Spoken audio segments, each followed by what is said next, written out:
मित्र, BJP संविधान के मसले पर एक बार फिर संसद में बुरी तरह घिरती हुई नजर आ रही है। हालांकि इस बार बीजेपी दिखावा ये कर रही है कि संविधान की सबसे ज्यादा फिक्र उसी को है और संविधान में किसी भी तरह के बदलाव से वो पीछे हट रही है। वो नहीं चाहती कि संविधान में बदलाव हो। ऐसा दिखावा आज बीजेपी ने संसद में किया, लेकिन इस दिखावे में बीजेपी का असली खेल जो है फिर सामने आ गया और इसमें बीजेपी बुरी तरह फंस गई, क्योंकि विपक्ष ने बीजेपी की चाल फौरन ही पकड़ ली। विपक्ष समझ गया कि बीजेपी क्या खेल करना चाहती है और इसीलिए उस खेल पर तुरंत पलटवार भी विपक्ष ने किया। और जब संसद में इस बात के लिए उसे इजाजत नहीं मिली, उसकी बातों को दबाने की कोशिश की गई, विपक्ष के सांसदों की बातों को जब संसद में उठने नहीं दिया गया, तो विपक्षी सांसदों ने आज राज्यसभा से वॉकआउट तक कर गए। तो विपक्ष जिस तरह से इस समय संविधान के मसले पर बीजेपी को घेर रहा है, ये सिलसिला ऐसा लग रहा है कि जब तक बीजेपी का पूरा चेहरा जनता के सामने, असली चेहरा सामने नहीं आ जाएगा, तब तक कांग्रेस और बाकी विपक्षी दल इस मुद्दे को छोड़ने वाले नहीं हैं। आपको याद होगा कि पिछले शीतकालीन सत्र में अमित शाह ने जिस तरह इसी राज्यसभा में खड़े होकर ये कहा था कि अम्बेडकर अम्बेडकर अम्बेडकर कहना आजकल फैशन हो गया है, उस बात पर तुरंत ही विपक्ष ने विरोध जताया था। हालांकि अमित शाह ने अपनी बात पूरी की, अपना भाषण पूरा किया। विपक्ष ने इसको बड़ा मुद्दा बनाया, उनसे माफी की मांग हुई, उनसे इस्तीफे की मांग हुई, लेकिन अमित शाह ने न माफी मांगी न इस्तीफा दिया। और मोदी भी इस बात को जायज ही ठहरा रहे हैं। उन्होंने कभी भी इसको लेकर अमित शाह से कोई सवाल जवाब नहीं किया कि आपने ऐसा बयान आखिर क्यों दिया। उल्टे मोदी हो, शाह हो या बीजेपी के बाकी नेता, वो कांग्रेस पर और विपक्ष पर यह आरोप लगाते हैं कि वो संविधान का खिलवाड़ करते, संविधान से छेड़छाड़ करते हैं। ये आरोप विपक्ष लगा रहा है। जैसे उल्टा चोर कोतवाल को डांटे वाली कहावत है, वो यहाँ पर सही होती दिखाई देती है, क्योंकि ये बीजेपी ही थी जिसने लोकसभा के पहले ये नारा दिया था कि अब की बार 400 पार, क्योंकि उसके कई सांसदों ने ये कहा था, कई नेताओं ने ये कहा था कि हमको 400 सीटें चाहिए ताकि हम संविधान को बदल सके। बीजेपी की जो मेंटोर है आरएसएस यानी राष्ट्रीय स्वयंसेवक संघ, वो भी संविधान को उसने लंबे समय तक नहीं माना। अब मजबूरी हुई तो वो संविधान और डॉक्टर अंबेडकर की बातें करते हैं, लेकिन असल में किस तरह से वो लोग मनुस्मृति को लागू करना चाहते हैं, विपक्ष ने आज इस बात पर भी राज्यसभा में बात की और बाहर भी इसका जिक्र किया। तो संसद में आज संविधान को बदलने के मसले पर फिर से घिर गई बीजेपी और काफी कुछ हंगामा हुआ। दरअसल बीजेपी के सांसद हैं राधा मोहन दास अग्रवाल, उन्होंने ये सवाल उठाया कि जो संविधान की जो प्रतियां बाहर दिखाई जाती हैं, उनमें वो इलस्ट्रेशन, वो चित्रकारी, वो कलाकृतियां नहीं बनी हुई हैं जो संविधान की मूल प्रति में बनी है, और उन्होंने इसका विरोध किया। उनके हिसाब से ये सही संविधान नहीं है। तो जाहिर है उनका इशारा राहुल गांधी और अखिलेश यादव जैसे नेताओं की तरफ है, जो बार बार संविधान की प्रति हाथ में उठाकर बीजेपी को घेरते हैं। तो राधा मोहन दास अग्रवाल ने जब ये बात उठाई, तो धनखड़ जी जो राज्यसभा के सभापति हैं, उपराष्ट्रपति, उन्होंने भी इस पर लंबी चौड़ी अपनी तहरीर दी। और उसके बाद जब खड़गे जी अपनी बात कहने उठे तो उनको बार बार टोका गया। ये सारी चीजें आज राज्यसभा में हुई और इन पर बहुत ज्यादा हंगामा हुआ। इस हंगामे में एक बार फिर बीजेपी ही फंसती हुई नजर आ रही है। तो पहले हम आपको सुना देते हैं कि राज्यसभा में उपराष्ट्रपति ने आज क्या कुछ कहा और किस तरह से उन्होंने विपक्ष को समझाइश देने की कोशिश की, लेकिन उसमें बीजेपी ही किस तरह से फंस रही है। सुन लेते हैं जगदीप धनखड़ की ये बात।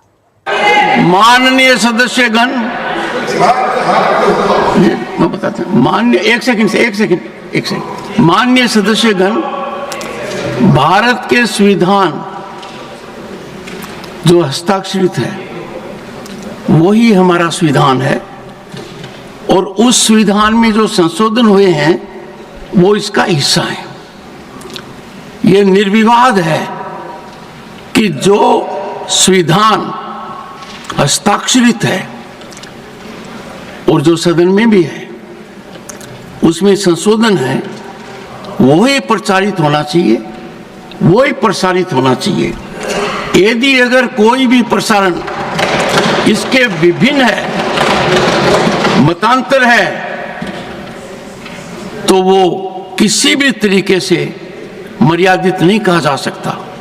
माननीय सदस्य ने ये कहा है कि संविधान की जो मूल प्रति है, जिस प्रति पर संविधान के निर्माताओं ने दस्तखत किए हैं, उसका अभिन्न अंग है 22 कृतियां, जो भारत की सांस्कृतिक यात्रा के 5000 साल दर्शाती हैं। और आज के दिन कोई भी संविधान की पुस्तक लेता है, उसमें ये नहीं है और ये अनुचित है। मैं आग्रह करूंगा सदन के नेता से कि हमारे संविधान निर्माताओं ने जो दस्तखत किए हैं, उसमें उतना ही बदलाव हो सकता है जितना संसद स्वीकार करती है। उसके अलावा कोई भी बदलाव किसी भी व्यवस्था के तहत, चाहे न्यायिक व्यवस्था हो, संविधान में नहीं होना चाहिए। सदन ने जो कर दिया वो संविधान की का अंतिम परिभाषित प्रतिलिपि है। और माननीय सदस्य ने जो बात कही है, रोज देखने को मिलता है, छात्रों को पता नहीं, किसी पुस्तक में आपको वो 22 कृतियां नहीं दिखाई देती हैं। मैं आग्रह करूंगा सभी से, मैं आग्रह करूंगा।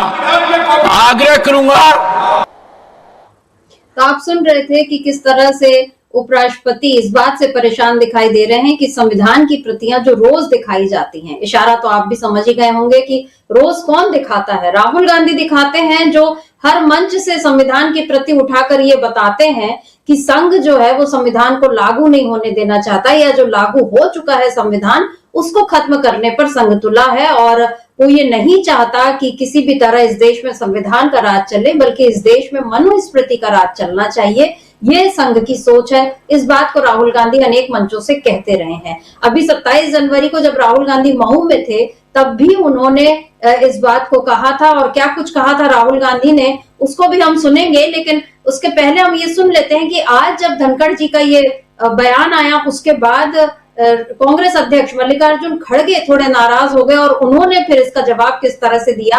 एक बार उसको भी सुन लेते हैं कि क्या कहा खड़गे जी ने। सर प्लीज, मैं आप पेशेंटली नहीं, आप तो जो डिटेल कॉन्स्टिट्यूशन के बारे में यहाँ पर जो व्याख्यान हुआ, मैं समझता हूँ साहब ये अनावश्यक इसको उठा रहे हैं। और डॉक्टर अंबेडकर, बाबा साहब अंबेडकर ने जो कानून बनाया, यानी कॉन्स्टिट्यूशन बनाया, उसको कंट्रोवर्सी में लाना चाहते हैं और उसको कंट्रोवर्सी में लाकर ये कहना चाहते हैं वहां पर कृष्ण जी अंबेडकर जी की भावना को परिभाषित किया जा रहा है। अरे आप सुनिए तो सुनिए, अंबेडकर जी ने जो अरे आप सुनिए तो जमीनी हकीकत होनी चाहिए। आप सुनिए साहब, आप सुनिए, आश्चर्य है। नो आप सुनिए, इतनी ऐसा नहीं कर सकते। मैं बोल रहा हूँ, सुनिए आप।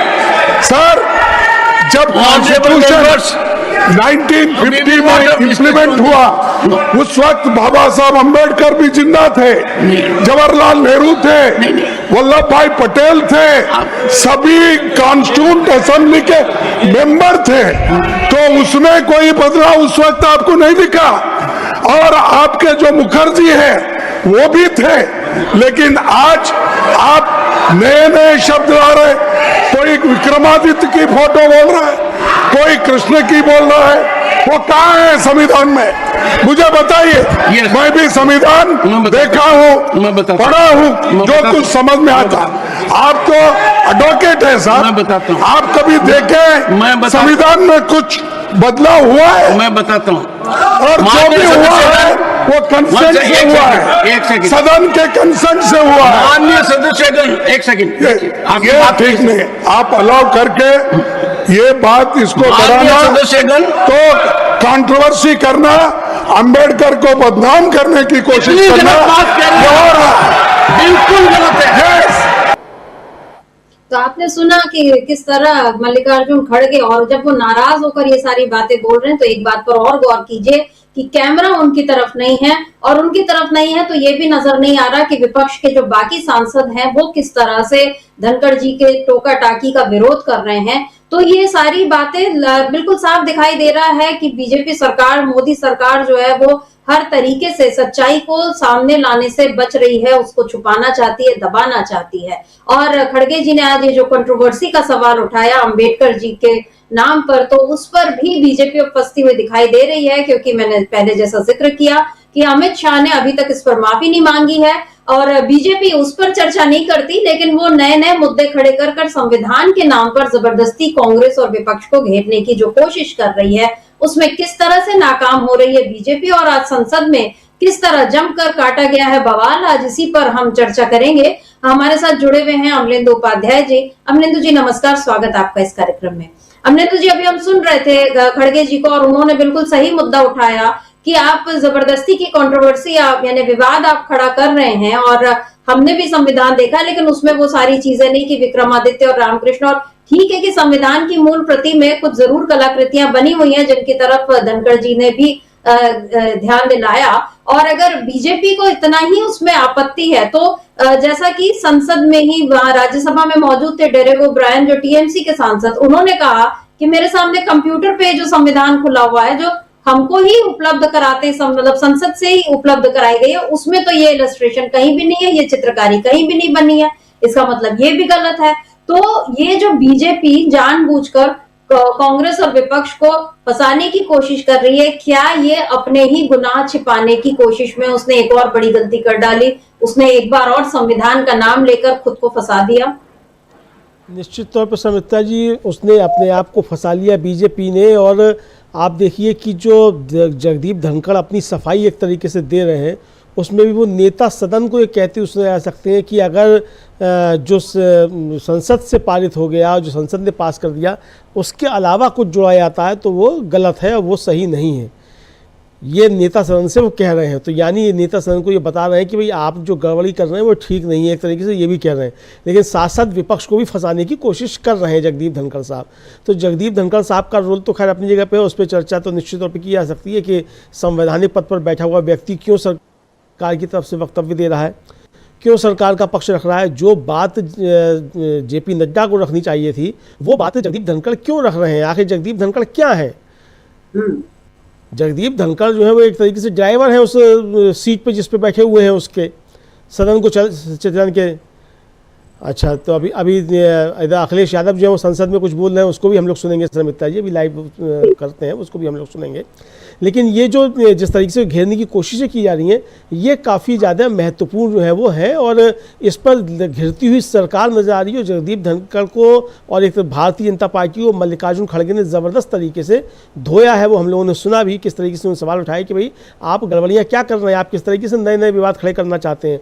और जो संविधान की कॉपी जो दी गई सांसदों को, उसमें कई चीज़ें बदली हुई थी समिता जी, और इसके विरोध में इंडिया गठबंधन ने राज्यसभा से वॉकआउट किया और प्रमोद तिवारी ने इसको लेकर सख्त आपत्ति भी जताई है। जी, तो क्या कुछ कहा प्रमोद तिवारी ने, उसको सुन लेते हैं, उसके बाद अखिलेश यादव क्या बोल रहे हैं उस पर भी हम चलते हैं। पहले सुन लेते हैं प्रमोद तिवारी ने क्या कहा। दिया था प्रधानमंत्री जी ने अब की बार 400 पार, उसके पीछे मंशा थी कि बाबा साहब भीमराव अंबेडकर के संविधान को बदल दो। आज जाहिर हो गई वो संविधान की प्रतिलिपि जो हम सांसदों को दी जाती, वो लोकसभा अध्यक्ष और राज्यसभा के सचिवालय से आती, सरकार देती। आज उसको बदलने की मंशा, साजिशन सरकार ने रखी, और वो जानबूझकर बाबा साहब भीमराव अंबेडकर का अपमान किया। आज सभी दलों ने यह तय किया है कि हम संविधान की रक्षा करेंगे और अंबेडकर साहब का अपमान नहीं होने देंगे, और इसी के प्रतिरोध में हम सब लोगों ने सदन से बहिर्गमन किया है। Entire India block, entire opposition. हम संविधान के साथ थे, संविधान के साथ हैं और संविधान के साथ रहेंगे। बाबा साहब भीमराव अंबेडकर के संविधान को बदलने की भाजपा की साजिश को पूरा नहीं होने देंगे, इसके लिए हम आखिरी क्षण तक संघर्ष करेंगे। सर, आपकी आपत्ति क्या है, उसमें क्या है? परिवर्तन करना चाहते हैं अंबेडकर जी के संविधान का, और वो अंबेडकर जी के संविधान का मूल स्वरूप बदलना चाहते हैं। आगे चलकर ये दलितों का, पिछड़े वर्ग का आरक्षण भी समाप्त करना चाहते हैं। ये तो शुरुआत। तो आप सुन रहे थे नेंदु जी, जिस तरह से प्रमोद तिवारी ने बताया कि अंबेडकर जी का अपमान, और उसमें वो पत्रकार महोदय जिन्होंने सवाल भी पूछा कि आपकी आपत्ति क्या है, मतलब ये सारी रामायण रात भर पढ़ ली और राम सीता कौन है पता ही नहीं, ये वाला हिसाब हो गया कि इतने समय से जो बात को कांग्रेस उठा रही, जिस बात को विपक्ष उठा रहा है, पत्रकार बंधु को अभी ये पता ही नहीं है। सागरिका घोष ने जो कुछ कहा उसको भी सुनते हैं, और अगर अखिलेश यादव जो बोल रहे हैं उस पर हम चल सके तो पहले अखिलेश यादव को सुन लेते हैं।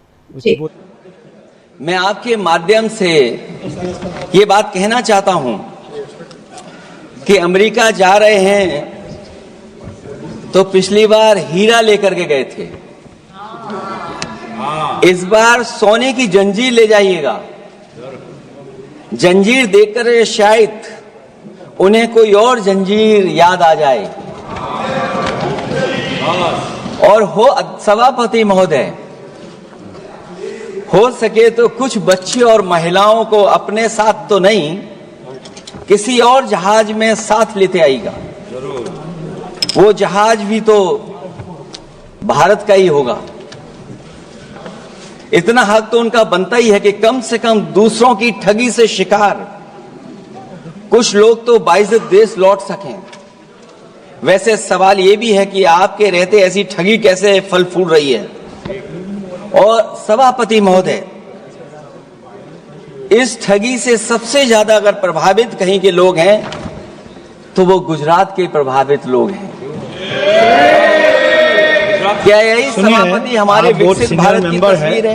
यादव जी, आप सीनियर मेंबर हैं। सभापति पार्लियामेंट्री वार्ड जो आप बोलते हैं, थोड़ा सा सोच समझ कर बोलिएगा। ये ठगी वार्ड जो है, थोड़ा सा इसको हटा दीजिएगा। सभापति महोदय, एक दूसरी तस्वीर में हम लोगों ने देखी, महाकुंभ जो 144 साल बाद एक झूठा प्रचार किया गया। 144 साल। सभापति महोदय, बोलने दीजिए। सभापति महोदय, कुछ पॉइंट रेज करा। सभापति महोदय, ये एक मिनट रुकिए, एक मिनट, जस्ट मिनट, एस्ट्रोनॉम, एक minute please, honourable member please, Yadav ji एक मिनट प्लीज, आप बैठिए। सभापति महोदय, यादव जी आप बैठिए एक मिनट, आप बोलिए। संविधान का आर्टिकल 25, 26, 27 और 28 ये कहता है कि आप किसी भी रिलीजन के खिलाफ किसी प्रकार की बातें नहीं कर सकते। ये लोग एंटी हिंदू हैं, ठीक है, ये लोग एंटी हिंदू हैं, ठीक है, पूरे कांग्रेस के। आई गॉट द पॉइंट, देख लेंगे सर, देख लेंगे इसको। I will see, please be seated, आप लोग बैठिए, हम देख लेंगे। सभापति महोदय, हम देख लेंगे, आप बैठिए प्लीज, आप बोलिए, हम देख लेंगे। गौरव जी बोला है ना, प्लीज आप लोग बैठिए, बोलने दीजिए, नेता को बोलने दीजिए, माननीय नेताजी को बोलने दीजिए। वो महाकुंभ की तस्वीर, क्या हो रहा है? ये भड़काना चाहते हैं, सभापति महोदय, ध्यान भड़काना चाहते हैं। एक मिनट, कोई भी ऐसा स्नान करके नहीं आए हो, कोई भी आस्था के विरुद्ध में बोला है, आपको कोई उसको हटा अधिकार दीजिएगा। नहीं बनता है, आप स्नान करके नहीं आए हो। आपने स्नान नहीं किया कुंभ में। बोल दिया मैंने, सभापति बोल दिया प्लीज, आप हटा दिया जाएगा उसे। सभापति महोदय, इन्होंने कुंभ में स्नान नहीं किया। आप इधर देखिए, शहर पर देखिए, उधर मत देखिए, शहर को संबोधन कीजिए। अगर फोटो आई होती तो मैं जैकेट वाली भी फोटो देख लेता। आपका कोई गलत फोटो दिखा है, सभापति महोदय, ऐसा लग रहा है।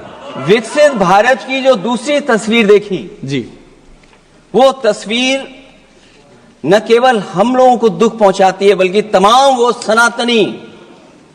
सनातन को स्वीकार करने वाले लोग, उनको दुख पहुंचाया होगा। सभापति महोदय, अगर लोग तकलीफ में रहे, परेशानी में रहे, और ये पहली बार हुआ होगा ऐसा कि लोग 300 किलोमीटर के जाम में फंस गए। न केवल एक मुख्यमंत्री, सभापति महोदय, उन्हें 2-2 मुख्यमंत्रियों को लगाना पड़ा कि कैसे जाम रुक जाए। सभापति, इसके साथ साथ इन्हीं के संगठन के लोगों को जब लगा कि वो व्यवस्था नहीं बना सकते, तो इतने दिनों बाद इनके संगठन के लोगों की अपील है कि भारतीय जनता पार्टी के कार्यकर्ता बाहर आए और लोगों को सुविधा दें, परेशानी दें। ये बात तब सभापति आई है जब लोग दुख तकलीफ परेशानी की वजह से इनके खिलाफ चिल्लाने लगे, इनके खिलाफ बोलने लगे। सभापति महोदय, मैं ये पूछना चाहता हूं, जिस स्नान के लिए प्रधानमंत्री गए हो, देश के राष्ट्रपति गए हो, उपराष्ट्रपति गए हो, मंत्री गए हो, क्या यही विकसित भारत की तस्वीर होगी जिसमें आप ट्रैफिक मैनेज नहीं कर पा रहे हैं? आप हर शहर में यह कहा गया कि कोई शहर से निकले नहीं, सबके सब वहीं पर रुक जाएं, आगे नहीं जा सकते, दर्शन नहीं कर सकते। अगर यह सच्चाई नहीं है सभापति महोदय, सब बॉर्डर सील हुए हैं, जितना भारत के लोग सब बॉर्डर सील हुए हैं, और फिर चांद पर पहुंचने का क्या फायदा जब जमीन की समस्याएं न दिखती हों आपको, जमीन की समस्याएं न दिखती हों। और सभापति महोदय, मैं सरकार से जानना चाहता हूं वो ड्रोन कहां हैं? वो जो डिजिटल इंडिया की बात कही गई थी वो कहां है? जो लोग अभी तक इस बात की डिजिट नहीं दे पा रहे हैं कि कितने लोगों की जान गई है, कितने लोग वहां पर खो गए हैं। सभापति महोदय, इधर विज्ञापन और कार्टूनों की बड़ी चर्चा हो रही थी। मुझे याद है कि एक दिन मैंने अखबार देखा, अंग्रेजी अखबार, और मैं समझता हूं ये माननीय सदस्य जितने लोग रहे होंगे उन्होंने वो अखबार जरूर देखा होगा, न्यूज़पेपर, और उसके फ्रंट पेज पर एक विज्ञापन था, और उस विज्ञापन की जो तस्वीर थी उसमें एक जानवर, मुझे पहचान में नहीं आ रहा, वो शायद गधा रहा होगा, वो जेल के अंदर है। मेरा मन नहीं माना, मैंने उसी दिन सरकार को जगाने के लिए लिखा, और मैं आज सभापति महोदय सरकार के माध्यम से जानना चाहता हूं कि डिजिटल इंडिया करते करते साइबर क्राइम, साइबर लूट और डिजिटल अरेस्ट कितना बढ़ गया है। और जो विज्ञापन दिया था, इस जानकारी के बाद वो विज्ञापन दोबारा अखबार में नहीं आया। वो विज्ञापन की तस्वीर मैं नहीं दिखा सकता हूं, मैं समझता हूं माननीय मंत्री जी उस विज्ञापन को जानते होंगे और देखा होगा उन्होंने। जो विज्ञापन दिया, जनता का भारतीय रिजर्व बैंक से यह सवाल है कि वो अपने ऐसे विज्ञापनों में किसको चित्रित कर रहे हैं और क्यों, और वो कहां से आया है? क्या यह कोई प्रतीकात्मक चित्रण है? यदि हां, तो वो जानवर किसका प्रतीक है? क्या उस सिस्टम का जिसके कंधे पर स्वच्छ और सुरक्षित बैंकिंग की नैतिक जिम्मेदारी है, या उस मंत्रालय का जिसको सुरक्षित बैंकिंग का दायित्व निभाना चाहिए? अगर ये चित्रण जनता को दिखाना चाह रहा है कि ये बहुत ही अनैतिक भी है, जनता इसके लिए मानहानि का दावा भी कर सकती है। अगर आरबीआई यही दिखाना चाह रहा है तो आप अपने खाता धारकों के प्रति बैंक का ऐसा नकारात्मक रवैया न केवल आपत्तिजनक है बल्कि घोर निंदनीय भी है।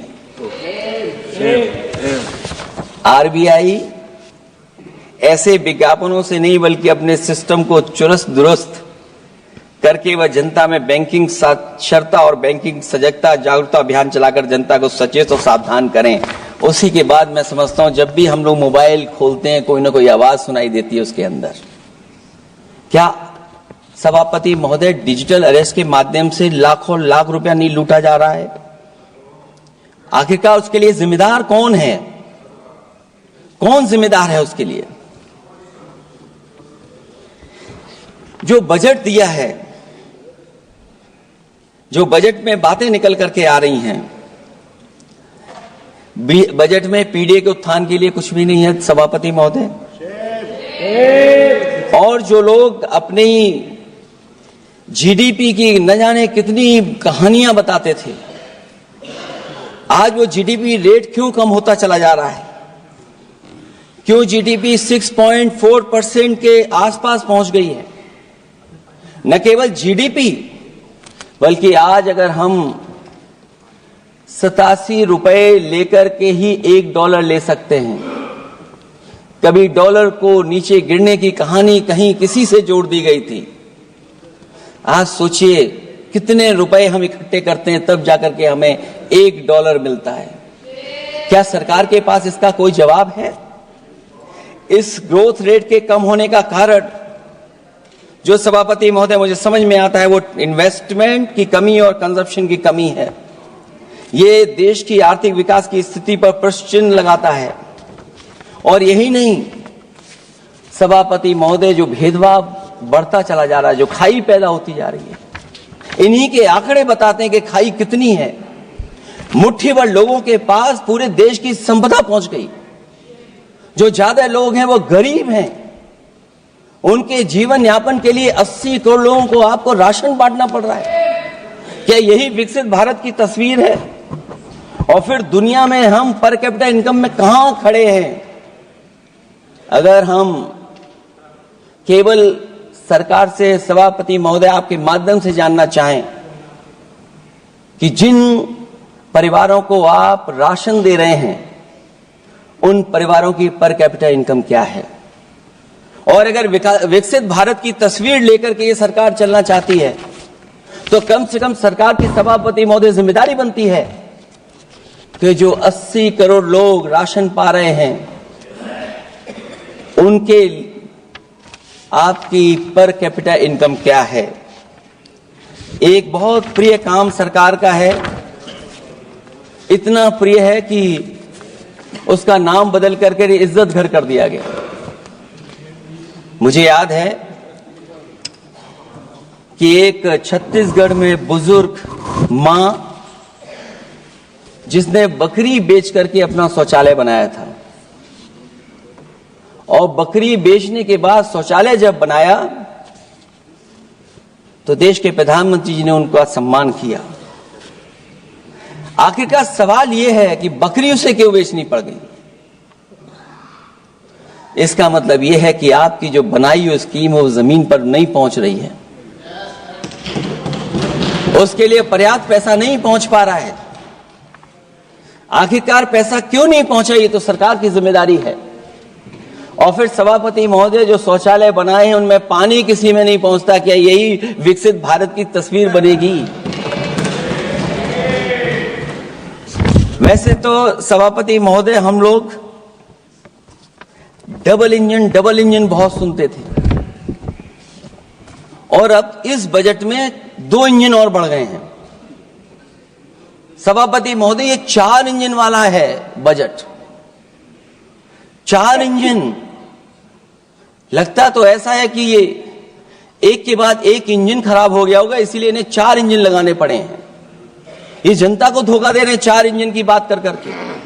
क्योंकि जब उत्तर प्रदेश को देखते हैं तो वहां पर जो डबल इंजन की सरकार चल रही है वो डबल ब्लंडर कर रही है। उनके डबल ब्लंडर देखने को मिलने हमें। और अगर ये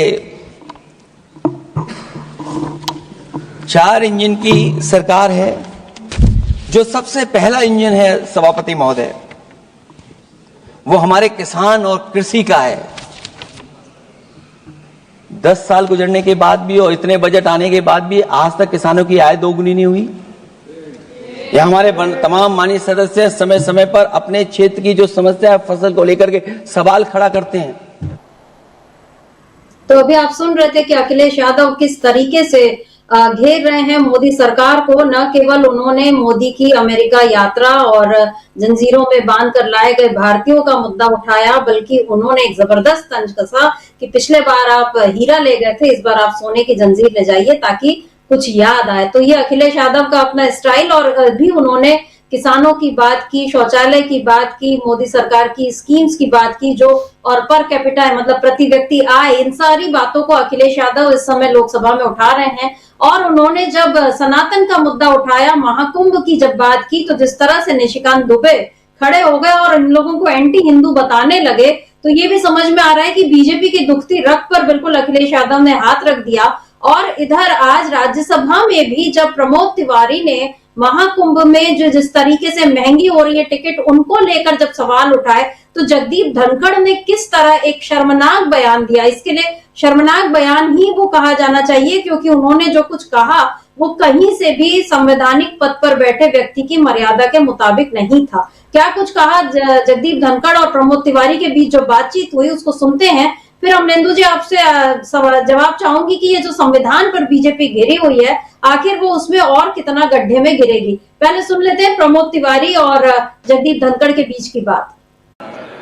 चेन्नई से प्रयागराज जाने का किराया 53,000। इंपोर्टेंस ऑफ प्रयागराज सर,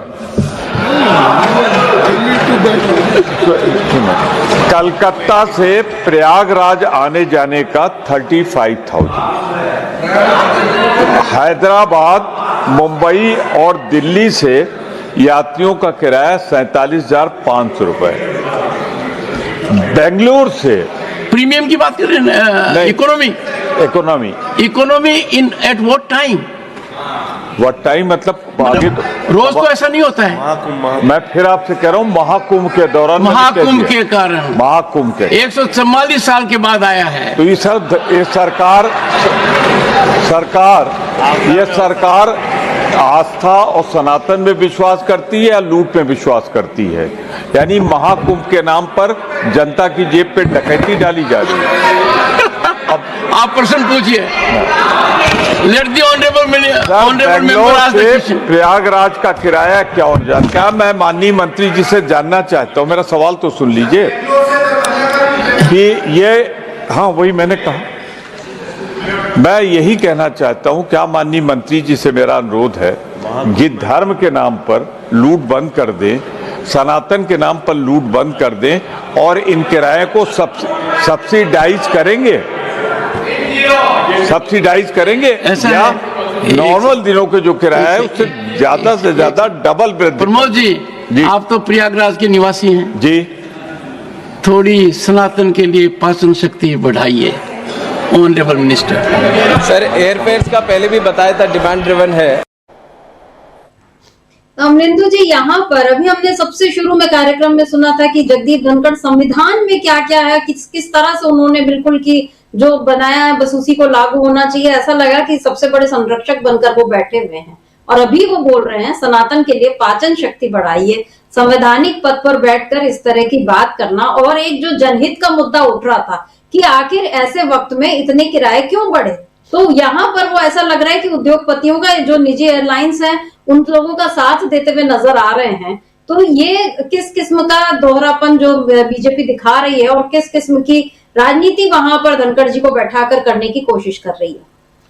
एक तो सर मित्रा जी ये कि धनखड़ साहब जो खुद अपने आप को एक्सपोज कर रहे हैं, और धनखड़ साहब कहना क्या चाहते हैं कि सनातन जो वो हजम कर जाने वाली चीज़ है। मतलब कह रहे हैं कि सनातन के लिए थोड़ी पाचन शक्ति बढ़ाइए, तो क्या वो हजम कर जाने वाली चीज़ है सनातन धर्म? ये तो सनातन धर्म का घोर अपमान किया है। सनातन धर्म को इस ऐसे व्यक्ति को निकाल के बाहर करना चाहिए, तनख्वाह घोषित कर देना चाहिए जगदीप धनखड़ को, और इनसे जूते साफ करवाने चाहिए किसी मंदिर के बाहर बैठाकर जगदीप धनखड़ से। सनातन धर्म के लिए इतना आप शब्द कैसे इस्तेमाल कर सकते हैं जगदीप धनखड़, और वो भी राज्यसभा की सभापति की कुर्सी पर बैठकर? ये तो तुरंत जो है लोगों को इस पर एक्शन लेना चाहिए, और महामंडलेश्वर जितने सब घूम रहे हैं सब जो है डंडा पानी लेकर पहुंच जाए धनखड़ के घर पर जाकर प्रदर्शन करें कि इसने अपमान कैसे किया सनातन धर्म का। दूसरा ये कि वो कह रहे हैं कि भाई आप लूट बंद कीजिए, तो लूट के समर्थन में खड़े हुए जगदीप धनखड़। आप हिंदुओं को लूट रहे हैं, यानी जो जा रहे हैं वो हिंदू तो ही जा रहे हैं, सनातन धर्मी तो ही जा रहे हैं प्रयागराज, आप उनको लूट रहे हैं। और कौन लूट रहे हैं? जो एयरलाइंस किनकी, वो सारी एयरलाइंस उनकी जो प्रधानमंत्री के मित्र हैं। तो यानी जो एक बात कही जा रही है कि भाई हिंदुओं की लूट बंद करो, सरकार हिंदुओं की लूट करवा रही है, सनातनियों की लूट करवा रही है, तो जगदीप धनखड़ साहब लुटेरों के पक्ष में भी खड़े हुए हैं और सनातन के खिलाफ भी खड़े हुए हैं, दोनों काम एक साथ कर रहे हैं। तो मुझे लगता है कि सनातन धर्म के जितने भी चाहने वाले हैं और जो जितने भी सनातन धर्म के धर्मगुरु हैं, उन सबको एक निंदा प्रस्ताव धनखड़ के खिलाफ पारित करना चाहिए और हिंदू धर्म से इन्हें निकाल कर बाहर करना चाहिए। सजा के तौर पर यह घोषित करना चाहिए कि जगदीप धनखड़ किसी मंदिर के बाहर खड़े होकर जब तक कि 10 लाख लोगों के जूते साफ नहीं करेंगे तब तक इनको हिंदू धर्म में वापस नहीं लिया जाएगा। ये एक दंड जगदीप धनखड़ के लिए हो सकता है। अब सब समिता जी, एक तरफ तो ये चल रहा है, दूसरी तरफ किस तरीके से संविधान का मजाक उड़ाया जा रहा है। और संविधान का मजाक जिस तरीके से उड़ाया जा रहा है, संविधान की प्रति ही बदल दी गई, जो सांसदों को दी गई वो दूसरी प्रति दी गई, जो संविधान है ही नहीं वो दिया गया। और इसी को लेकर प्रमोद तिवारी की आपत्ति थी, इसी को लेकर सागर का घोष की आपत्ति थी। पूरे इंडिया ब्लॉक ने इसी को लेकर राज्यसभा से बहिर्गमन किया कि जो सांसदों को प्रति दी गई है वो संविधान जो ओरिजिनल है वो नहीं दिया गया है और उसमें चीज़ें बदल दी गई हैं। तो ये जो 400 पार इनको नहीं मिला तो ये संविधान बदल नहीं पाए, तो अब जो संविधान को आप एक किताब भर बनाकर छाप दे रहे हैं और उसमें आप चीज़ें बदल दे रहे हैं अपने हिसाब से, और इसको स्वीकार भी कर रहे हैं जगदीप धनखड़ सदन में कि चीज़ें बदली गई हैं। उस नेता सदन से जेपी नड्डा से कह भी रहे हैं कि भाई जो चीज़ यहाँ से पारित हो गई है सदन से, केवल वही बदला जा सकता है, बाकी कुछ नहीं बदला जा सकता है। और उसके बाद फिर भाषण भी दे रहे हैं जगदीप धनखड़। तो ये दोहरा चरित्र जो है भारतीय जनता पार्टी का और जगदीप धनखड़ का जो सभापति है, दोनों का जो है सामने बार बार आ रहा है। सौमित्रा जी जी बिल्कुल। और आपको याद होगा अमलेंदु जी, जब राहुल गांधी जो संविधान की किताब दिखाते हैं उस पर ये मोदी ने कहा कि ये खाली है, इसके अंदर कुछ नहीं है। एक बार उसके लाल कवर को लेकर आपत्ति हो गई कि वो तो ओरिजिनल जो है वो नीला कवर था, ये लाल दिखा रहे हैं। मतलब ये लोग किसी न किसी तरह ये बताने की कोशिश करते हैं लोग कि राहुल गांधी जो संविधान दिखा रहे हैं या संविधान को लेकर जो बातें कर रहे हैं वो गलत है। और सबसे ज्यादा तकलीफ तो शायद उनको इसी बात की है कि राहुल गांधी हर मंच से संविधान का मुद्दा जो है उठाते हैं और वो सीधे सीधे बेझिझक बेलाग तरीके से वो लपेट देते हैं संघ को और उसका जो चरित्र है वो खोलकर सामने रख देते हैं। इसी से सबसे ज्यादा तिल मिलाती है बीजेपी। आज जब संसद में जो हंगामा हुआ उसमें एक बार फिर इंडिया गठबंधन की एकजुटता देखने मिली। हमने अभी लोकसभा में अखिलेश यादव को सुना जो सपा के सांसद हैं, अभी हमने प्रमोद तिवारी को सुना। सुन लेते हैं सागरिका घोष जो टीएमसी की सांसद है, उन्होंने क्या कहा। तो जो बीजेपी को ये एक गुमान है कि उसने इंडिया गठबंधन को भी तोड़ दिया है, यहाँ पर आकर बीजेपी फिर फंसती हुई दिख सकती है। तो सुन लेते हैं सागरिका घोष ने क्या कुछ कहा। पिछले सेशन में हमने देखा था कि जिस तरह से गृह मंत्री अंबेडकर अंबेडकर अंबेडकर अंबेडकर करके उन्होंने जिस तरह से बयान दिया, ये बाबा साहेब अंबेडकर का घोर अपमान था, संविधान का अपमान था, संविधान को अपमानित किया। और जब वो संविधान दिवस सेलिब्रेट कर रहे थे उसी समय उन्होंने बाबा साहेब अंबेडकर को अपमानित किया, संविधान को अपमानित किया। और भाजपा ऐसी पार्टी है जो रोज संविधान को मर्डर कर रही है। जिस तरह से राज्यों को पैसे नहीं दिए जा रहे हैं, जिस तरह से प्रधानमंत्री एक प्रश्न का भी जवाब नहीं देते हैं सदन में, जिस तरह से विपक्ष को एक साथ चल के नहीं लेते हैं, जिस तरह से संविधान का उल्लंघन रोज कर रहे हैं, संविधान को मर्डर कर रहे हैं, इनका मकसद साफ है। ये संविधान को खत्म करना चाहते हैं, बाबा साहेब अंबेडकर का संविधान को खत्म करना चाहते हैं, बाबा साहेब अंबेडकर को अपमानित करना चाहते हैं और बाबा साहेब अंबेडकर का संविधान को बदलना चाहते हैं। यही है उनका मकसद। इसको हम नहीं होने देंगे, हम संविधान को बचाएंगे, हम संविधान की रक्षा करेंगे। इसीलिए हम सब पार्टियां आपत्ति जताने के लिए बाहर आए हैं, क्योंकि जिस तरह से भाजपा संविधान को खत्म कर रही है, जिस तरह से आरक्षण खत्म करना चाहती है भाजपा, जिस तरह से हमारे हर जो संवैधानिक ढांचे हैं उनको खत्म कर रही है भाजपा, तो हम समझते हैं कि भाजपा संविधान को खत्म करना चाहती है, बाबा साहेब अंबेडकर का संविधान को खत्म करना चाहती है। इसीलिए हम लोग सारी पार्टियां बाहर आए हैं। अमरिंदर जी, यहाँ पर इंडिया गठबंधन जिस तरह फिर से संविधान के मुद्दे पर एकजुट होता हुआ नजर आ रहा है। ठीक है, बीजेपी ने चुनाव जीत लिया दिल्ली का, हरियाणा का, महाराष्ट्र का, लेकिन संसद में आकर मोदी की कमजोरी क्या फिर सामने आ रही है और मोदी कब तक इस तरह से अपना बचाव कर पाएंगे, जबकि उनके अपने नेता और सभापति और लोकसभा अध्यक्ष ये सब मिलकर भी बचा नहीं पा रहे हैं, कुछ जस्टिफिकेशन यानी तार्किक ठहरा नहीं पा रहे हैं बीजेपी जो भी कुछ काम कर रही है उसको लेकर। हाँ देखिए समिता जी, बीजेपी जो कुछ कर रही है उसको बता नहीं पा रहे हैं। प्रधानमंत्री अब जैसे विदेश गए हुए हैं और अखिलेश यादव अभी जब सदन में बोल रहे थे तो उन्होंने बहुत तगड़ा तंज कसा कि जाए तो पिछली बार तो जो थे वो हीरा लेके गए थे, इस बार सोने की चैन ले जाए ताकि वो सोने की जंजीर देखकर जो है वो दूसरी जंजीर याद आ जाए। ये उनका तर्ज था। यानी वो याद दिलाया कि किस तरीके से डोनाल्ड ट्रंप ने हमारे भारतीयों को जंजीरों में बांधकर वापस भेजा और नरेंद्र मोदी ने उसी रूप में उनको स्वीकार कर लिया और खुद कैदी वैन से जो था उनके घरों तक पहुंचवाया। दूसरा उनका कि जब वहाँ आप जा ही रहे तो आप अपने विमान में ना सही दूसरे विमान में कुछ लोगों को लेते आइएगा। तो कुछ लोग तो सम्मान के पात्र हैं ही जो आ सकते हो, चूँकि सबसे ज़्यादा उसमें गुजराती हैं। इस पर बहुत ज़्यादा जो था वो एक तरीके से कहा जाए वो जो बैठे हुए थे दिलीप सैकिया साहब उस पर आसंदी पर, उनको बहुत ज़्यादा परेशानी होने लगी और वो कहने लगे कि आप जो है वो तथ्यों पे बात कीजिए, इधर उधर मत घूमिए और किसी को आप मत कीजिए। तो इस तरह की बात करने लगे। तो यानी किस तरीके से राज्यसभा से लेकर लोकसभा तक दोनों सदनों में भारतीय जनता पार्टी घिरी हुई दिखाई दी। उस संविधान बदलने की जो उसकी कवायद है उसको लेकर उसने इंडिया गठबंधन को फिर एकजुट कर दिया। जैसे ही ये सूचना मिली कि इस तरीके की संविधान की प्रतियां बांटी गई हैं जो कि मूल संविधान नहीं है, जो संसद द्वारा पारित है वो संविधान नहीं है, उसमें काफ़ी बदलाव हैं।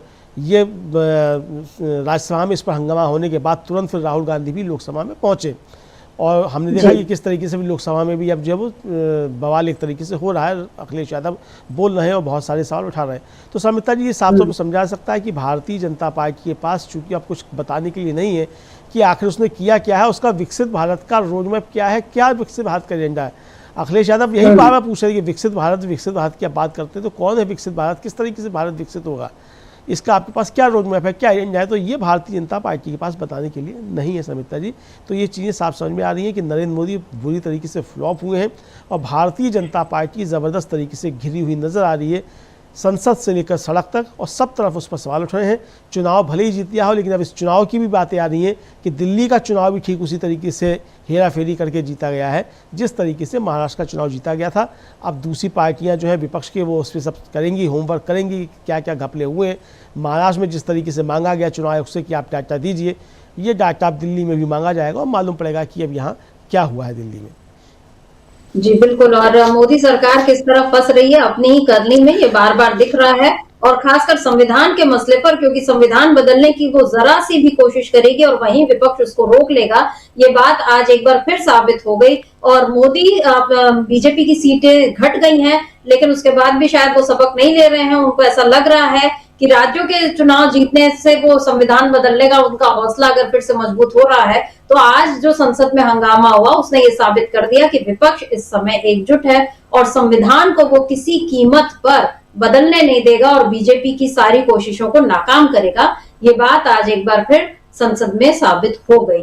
तो अब आगे और संसद में क्या होता है, किस तरह से घिरते हैं मोदी और क्या सवाल उठाते हैं विपक्ष के सांसद, इस पर भी हमारी नजर बनी रहेगी। फिलहाल हम इस कार्यक्रम को यहीं रोकते हैं। आपका बहुत बहुत शुक्रिया अमलेंदु जी, और शुक्रिया आप तमाम दर्शकों का जो आप जब हमारे साथ जुड़े और आपने इस चर्चा को ध्यान से सुना।